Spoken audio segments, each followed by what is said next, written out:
बिस्मिल्लाहिर्रहमानिर्रहीम, अस्सलाम वालेकुम। 5 अगस्त में तो अभी कुछ दिन बाकी हैं, लेकिन काम अभी से शुरू हो गया है। सड़कें गर्म हैं और लोग निकल रहे हैं, गली मोहल्लों में निकल रहे हैं, शहरों में निकल रहे हैं, देहात में निकल रहे हैं, बाजारों में निकल रहे हैं। अब आप ये देखिए कि ये देहात का मंजर है, कितनी बड़ी तादाद में लोग मुख्तलिफ शहरों में निकल रहे हैं। और अभी तो ऐलान होना है 1 अगस्त को कि असल में 5 अगस्त को किया क्या जाएगा, उसको भी खुफिया रखा जा रहा है कि किस तरह तहरीक को आगे बढ़ाना है और इसका मकसद इमरान खान की रिहाई है।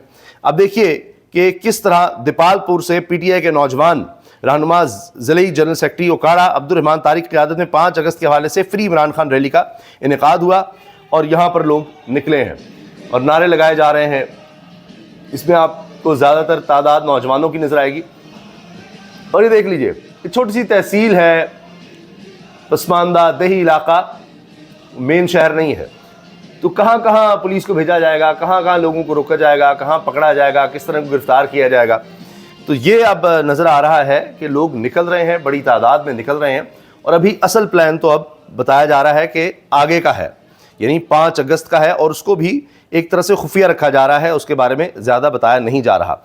और इसी तनाजुर में ये भी खबर है कि 5 अगस्त के हवाले से पंजाब के सदर यानी सेंट्रल पंजाब के सदर मियां इबाद फारूक का ख़ास पैगाम, और इन्होंने ख़ुद शेयर किया है कि तमाम नौमुंतखब सदूर का भरपूर वेलकम किया गया और ऐसा सरप्राइज़ तैयार है कि आइंदा आने वाली सदियों में मिसाल होगी कि किस तरह हम ये तहरीक चलाने जा रहे हैं। उन्होंने ये ऐलान भी किया है। बिस्मिल्लाहिर्रहमानिर्रहीम। अल्लाह का एहसान है कि हम सब ने आज पूरा सेंट्रल पंजाब आया बैठा है, तमाम सदर जनरल सेक्रेटरी सब यहाँ पर पहुंच चुके हैं। हम 5 अगस्त के लिए मुकम्मल तौर पर तैयार हैं और इंशाअल्लाह ताला ये जितने सदर और जनरल सेक्रेटरी पूरे सेंट्रल पंजाब से आए हैं, इन्होंने ये अहद कर लिया है कि हर सूरत में जो हमारे कायद की रिहाई 5 अगस्त को जो उन्होंने कहा ह्यूज मोमेंटम बनाना है, इसके लिए हम मुकम्मल तौर पर तैयार हैं। बहुत बड़ा सरप्राइज वो कह रहे हैं मिलेगा 5 अगस्त के लिए, जिस तरह से हम तैयार हैं। फिर पीटीआई एहतजाज से मुतालिक हिकमत अमली का ऐलान 1 अगस्त को करेगी, यानी वो भी बता भी नहीं रहे कि किस तरह से उन्होंने तहरीक चलानी है, क्या क्या करना है। और जनाब पीटीआई ने आइंदा एहतजाज से मुतालिक हिकमत अमली का ऐलान 1 अगस्त को करने का फैसला किया है। पीटीआई खैबर पख्तूनख्वा के सदर जुनैद अकबर का कहना है कि पीटीआई के एहतजाज से मुतालिक हिकमत अमली का ऐलान 1 अगस्त को किया जाएगा। एहतजाज से मुतालिक पार्टी रहनुमाओं की राय ली जा रही है। 5 अगस्त का एहतजाज तहरीक के तहफ़्फ़ुज़ आइन के प्लेटफॉर्म से होगा। और वज़ीर आला खैबर पख्तूनख्वा अली बिन गंडापुर ने कहा है कि इमरान खान को तोड़ने वाले खुद टूट जाएंगे, अवाम इनके साथ हैं।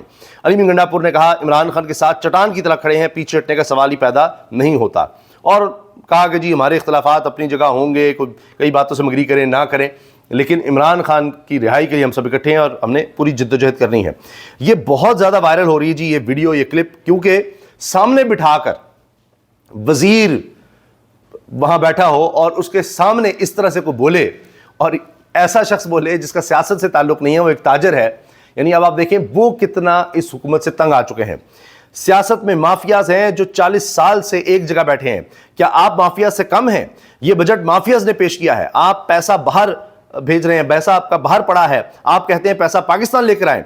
सदर लाहौर चैम्बर ये अफजल शाद का वफाकी वज़ीर एहसन इकबाल से मुकालमा क्या उन्होंने इल्ज़ामात लगा दिए हैं। एहसन इकबाल साहब भी मीटिंग अटेंड कर रहे हैं, दीगर जो ताजर तंजीमों के रहनुमा है वो भी इसमें थे। और जनाब इन साहब की गुफ्तगू देख लीजिए जो उन्होंने एहसन इकबाल को सुनाई है। बहुत बड़ी खूबसूरत लगी इकबाल एहसन साहब की कि माफियाज है, तो सर हमारी सियासत में भी तो माफियाज है जो 40 साल से एक ही जगह पे बैठे। आईबीपी का 24,000 अरब रुपए का नुकसान हो गया है, ये माफियाज नहीं तो किया है। और 25,000 अरब रुपये अंडर इनवाइसिंग और स्मगलिंग का हो गया, फाइन ट्रेड का, ये भी माफियाज नहीं किया है। और ये जो बजट आपने पेश किया ये माफियाज नहीं किया है। अगर आप माफियाज हमें समझते हैं तो आप माफियाज से कम है। 40 साल से आप हुकूमत में बैठे हैं, आपने क्या तरक्की की है? कह रहे हैं माफिया से आप कम है, 40 साल से आप हुकूमत में बैठे हैं, आपने क्या तरक्की की है? माफियाज कह रहे हैं एहसन इकबाल को सामने बिठाकर। ये देखिए ये वीडियो कॉल पे है, यहाँ एहसन इकबाल बैठे हैं। 200 अरब डॉलर आप लोगों का बाहर पड़ा है और आप कहते हैं इन्वेस्टर लेके आए पाकिस्तान में। How is possible?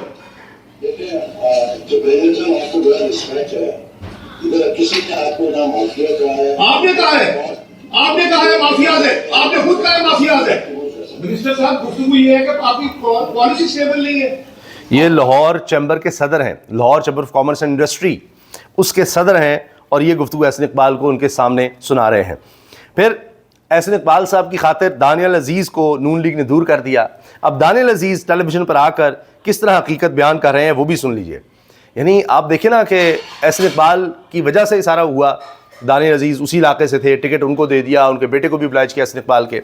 अब दानियल अजीज़ क्या कहते हैं, मुसद्दिक मलिक को चीनी बरामद की कमेटी का सरबराह बनाया गया। मुसद्दिक मलिक ने बरामद की इजाज़त देने से इनकार कर दिया।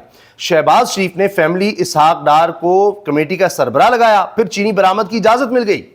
मुसद्दिक मलिक के होते नहीं मिल रही थी, इसहाक डार आए और फिर इजाज़त भी मिल गई, और फिर जिस तरह से शुगर माफिया ने पैसे बनाए। मतलब कहाँ लगाया उस कमेटी पे जिसने मॉनिटर करना था, मॉनिटरिंग कमेटी जिसने एक्सपोर्ट्स की इजाजत देनी जी। मुसद्दिक मलिक साहब ने ना कर दी। ठीक हो गया। उन्होंने कहा कि जी नहीं है, ये आप जो गारंटी आपने टर्म्स ऑफ रेफरेंस में दी है कि कीमत नहीं बढ़ेगी, उससे हम तजावुज कर जाएंगे, तो उन्होंने मना कर दिया। उनको उठा के डार साहब को लगा, फैमिली को लगा के करवा लिया। ले जी, ये तो कुछ भी नहीं। दानियल अजीज़ ने एक पॉडकास्ट में ये भी इंकशाफ किया है कि बीबीसी की रिपोर्ट, बीबीसी पर जो रिपोर्ट आई उनके सहाफ़ी ने दी, उनके रिपोर्टर ने दी, कि सिर्फ पंजाब के 3 शहर ऐसे हैं जहां नून लीग कोई खातिर खा कारकर्दगी दिखा सकी, बाकी सब शहरों से हारी है नून लीग। तो दानियल अजीज़ ने कहा जी ये बिल्कुल सही बात है, ये नून लीग में ही थे, ये देखें आप, और अभी भी इन्होंने कोई और पार्टी ज्वाइन नहीं की। तो ये हकीकतें बयान कर रहे हैं। तो आप देखिए कि अब इनके अपने किस तरह से बोल रहे हैं, अपने ही अपनों की चित्रौल भी कर रहे हैं, और फिर ये भी बता रहे हैं कि जी जाती उमरा में बैठ कर जो फैसले होते हैं, एहसन इकबाल को टिकट दे दो, फलां दे दो, वो भी गलत साबित होते हैं, क्योंकि फिर घर के बेदी खुद बता रहे होते हैं कि क्या हुआ है। इनको भी पता होता है कि मुसद्दिक मलिक किस मीटिंग में थे, उनको किस तरह हटाया, इसहाक डार को किस तरह लाया गया, फिर चीनी स्कैंडल सबके सामने है। अब हाल ये है कि चीनी ही गायब है, और जो आड़ती हैं या दुकानदार हैं वो कह रहे हैं जी चीनी पीछे से नहीं आ रही। चंद दुकानदारों को पकड़ लिया, गिरफ्तार कर लिया, और कि जी आप उस रेट पे नहीं दे रहे। वो कहते हैं जी हमें पीछे से ही उस रेट पे नहीं मिल रही जो आप कह रहे हैं, हुकूमत कह रही है, तो हम क्या कर सकते हैं। तो हमारे ऊपर आप सारा जोर लगा देते हैं, हमारी गिरफ्तारियां हो जाती हैं, तो पीछे से नहीं अब आ रही चीनी, तो हम क्या करें। अब ये देखिए, चीनी मार्केट से गायब शुगर मिलों को का हुकूमती निर्ख मानने से इनकार, तहकीकात शुरू, कई मिल मालिकान शुगर डीलर्स को बैरून मुल्क जाने से रोक दिया गया। 165 रुपए किलो के हिसाब से चीनी मिलेगी तो ही हुकूमती निर्ख पर बेचेंगे ना, डीलर्स ये कह रहे हैं। अब ये छोटे मोटे बेचारे दुकानदारों को पकड़ लेते हैं, असल लोगों को छोड़ दिया जाता है। ARY की खबर है, काश्तकारों को 2 साल में गंदम में 2200 अरब का नुकसान हुआ है। 2200 अरब रुपए का नुकसान हो गया किसानों को। इसी से आप अंदाजा लगाइए। फिर एक और वीडियो जो वायरल है वो है जनाब फ़खर दुरानी सहाफ़ी हैं, उसमें एजाज़ साहब भी थे, इरशाद भट्टी साहब भी थे, कि उसमें मज़हर अब्बास साहब कह रहे हैं कि ये बात कि जी 9 मई में माफ़ी अगर मांग लेते तो माफ़ी मांगने की तरफ जा रहा था मामला, इमरान खान ने माफ़ी नहीं मांगी। फ़खर दुरानी ने कहा इमरान खान को ऑप्शन दिया गया था कि 9 मई पर माफ़ी मांग ले। फ़खर की बात का मतलब हुआ कि इसको सियासत ज़दा किया गया, मज़हर अब्बास ने कहा। फ़खर दुरानी कहते हैं नहीं, रियासत ने दिल बड़ा दिखाया। नहीं फ़खर, रियासत नहीं, फैसला अदालत करती है, माफ़ीनामा अदालत में जमा होता है, सदर सजा माफ़ करते हैं। ये जनाब दोनों में बहस छिड़ गई। तो ये ऑप्शन जो है वो उस पे फ़खर आपका पॉइंट आ गया। जरा जल्दी सर ये कह रहे हैं कि मैं यही तो कह रहा हूँ, तो आप जब 9 मई को पॉलिटिसाइज कर रहे हैं ना, एक ट्रायल अभी शुरू नहीं हुआ और ये कहा जा रहा है कि अगर माफी मांग लें, माजरत कर ले तो खत्म। कह रहे माफी पर खत्म। यहाँ तो प्रेस कॉन्फ्रेंसिस पे खत्म हो गया था ना सारा मामला, इसलिए भी क्रिटिसाइज कर रहे हैं। सबसे ज्यादा इस वक्त वायरल खबर है इस्लामाबाद से, फूड अथॉरिटी का तरनौल में छापा, 25 मन गधे का गोश्त बरामद हुआ है। जिंदा गधे भी वहां पर मौजूद थे। अब तफ्तीश चल रही है कि यह गधे का गोश्त कहां कहां सप्लाई हो रहा था इस्लामाबाद में। कुछ कह रहे हैं जी सिर्फ एक्सपोर्ट के लिए था, इसमें कोई पाकिस्तानी अभी तक नहीं सामने आया। वहां पर लोग तो वैसे नजर आ रहे थे। अब ये गोश्त पैक करके गधों का कहां कहां सप्लाई हो रहा था, इससे पहले कहा गया लाहौर में इस तरह के वाकयात सामने आए थे। अब ये 25 मन गधे का गोश्त बरामद हुआ है इस्लामाबाद से। ये एक बड़ी खबर बनी हुई है और इस पर लोग काफ़ी ज़्यादा बात कर रहे हैं कि इसकी इन्वेस्टिगेशन होनी चाहिए, कहाँ का सप्लाई किया, किस किस को मिला, क्या किया गया। अच्छा जी, इसके साथ साथ आखिर में जी ये खबर भी कि यास्मीन राशिद साहिबा के हवाले से बैरिस्टर उमैर न्याजी ने कहा है, यास्मीन राशिद ने नवाज शरीफ को इलेक्शन हराया, सिर्फ उनसे इनकी सीट छीन ली गई, उल्टा इन्हें 10 साल कैद सुना दी गई। उन पर 97 मुकदमा थे, 96 में इन्हें बरी कर दिया गया और आखिरी मुकदमे में 10 साल कैद सुना दी। तो ये 9 मई के हवाले से इस तरह मज़हर साहब कह रहे हैं। अब बात यह है कि जो प्रेस कॉन्फ्रेंस करके चले गए दूसरी जमातों में, वो भी माफ़ हो गए, या जिन्होंने तहरीक इंसाफ छोड़ दी, अंदलीब बात साहिबा थी, वो भी साथ गाड़ी में नज़र आ रही थी, उन्होंने भी प्रेस कॉन्फ्रेंस की, वो भी छूट गई। लेकिन जो लोग तहरीक इंसाफ में रहे और अदालत के फैसले में भी लिखा हुआ है कि जी इन्होंने छोड़ी नहीं है, तो उनको अब सज़ा दी जा रही है। इजाज़त दीजिए, अल्लाह हाफ़िज़।